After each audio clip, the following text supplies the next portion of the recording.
Spring Boot is one of the very easy way to set up a REST application. So we can see one example here. So it's basically annotated with Spring Boot application. Then once we have a controller, we can basically tell the mapping. For this case, it's going to map basically API and also several different endpoints, 2 endpoints being REST. The other 4 endpoints will be basically a streaming. So we are going to look at the REST endpoints first. Normally for small data of small response, the REST endpoints, which is returning an object, it can be a string or maybe any other object. If it's a non-primitive, which is non-string, what really happens is basically Spring MVC, it basically will call Jackson and also trying to write the value or maybe partial the value into a string, then respect to the client. But that's one issue with the REST. So in general, this is actually not specific to REST, but in general, because the JVM implementation is actually using integer, then the maximum integer size is actually, and also then they are again using the integer for the byte array. So when this thing, whichever object it is, whether it's a string or maybe an object, it ultimately actually become an array of bytes. Then that array of byte size can be maximum. So if we're actually looking at, for example, abstract array, they're basically going to, when it's actually using a string builder, trying to copy the value to generate a new byte array, the maximum size, because it's integer, so if we are looking into it, because it's in integer, so the maximum size is basically 2 to the power of 32 or 31. So that's basically 2 gigabytes of bytes. So that's basically the limitation for now. So we'll first see 2 examples here. The REST2 being a simple example, basically 1,000 simple current date time. So this one will be pretty small. This one probably maybe 4 kilobyte. Yeah, if this object is around 4 bytes, so it will be 4 kilobyte. Then this one will definitely exceed the limit. So we will see these 2 first. So let's see. I think the smaller one is this one. So if we look at it, it's basically let's see how large is the size. Okay, it's 29 kilobyte. So each one is basically 29 byte. So which is this string value. So this string value is basically 21 byte, 29 byte around that. So if we are trying to do the REST one, which is definitely going to exceed, if it exceeds the limit, it's probably going to take a while. So right now it's actually trying to still waiting for the data because in the backend it's actually still trying to generate. I think eventually it's going to got this issue because size is too large.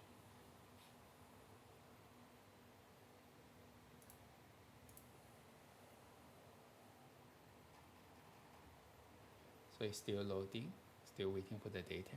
Okay, so eventually come with an exception. So the exception basically is saying auto memory. It's not really this host or computer is auto memory. It's really because of implementation. Because in the when it's actually almost everywhere, so it's actually using a array of bytes. So when it's actually trying to write array of byte back, they're actually having a size for that array. That size is actually integer. So the largest integer is actually 2 to the power 31 on the 32-bit GDK. Actually, not only 32-bit GDK. I think in GDK in general, for integer, is actually 2 to the power 31. So that's basically what will happen. So to solve that issue, but that time, because there are sometimes actually we do need to stream out large data. So to solve that issue, what we really need is basically changing the return type. So instead of using a standard alone object, it actually should be a stream responsibility. So for stream responsibility, we can wrap it with a response entity, or we can not wrap it. So here, for stream 4, I didn't wrap it. I'm actually just basically passing back this functional interface. This thing is basically stream response body itself. So if we look at it, basically it's taking in the output stream, then write it. So taking in the output stream, then write it. So this thing will be similar to, let's see, if we do a response, this thing will be the same as response.output stream. So this should be the same. So this output stream basically coming from this response. But since this will be provided by Spring, so let's not do it. So we can just remove this one, and also leave the one with Spring Boot one. So if we try to see this stream 4, what this thing you're trying to do is, now you can see it's actually instead of waiting. So the previous one is actually keep waiting for rest. But for this one, you can see it's actually, the waiting time is pretty short. It's actually only 78 milliseconds. Then most of the time, it's actually keep downloading until 7 meg is actually being downloaded. So Stream 4 is a smaller version, which is only 100K. So if we are increasing it by 10 times, so Stream 4 is only 100K. 100K, then for each record is around 70 baht. So if 70 baht, then times 100K, which comes around 70 meg. So if we switch to Stream 3, this will basically, Stream 3 basically will be 1 million rows, which is 10 times over it. Then for 1 million rows, then basically it got 70 baht for each. That will give around 70 meg. So let's see this one. It will basically it's the same thing. Waiting time is pretty slow, pretty small. Things keep downloading. Now it's 11 meg. I think ultimately, tail of all, actually I have this Stream 3 already done in that time. It's going to transfer 80 meg around 1 minute. So that's basically, I also see here. So yeah, it's still downloading. So that's basically how Spring Boot can handle large data, basically using a response body, streaming response body.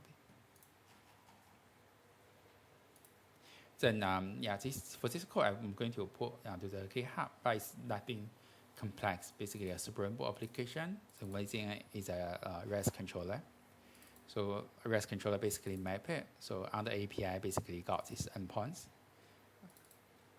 Then within this endpoint, it's basically constructing class or record for JDK17.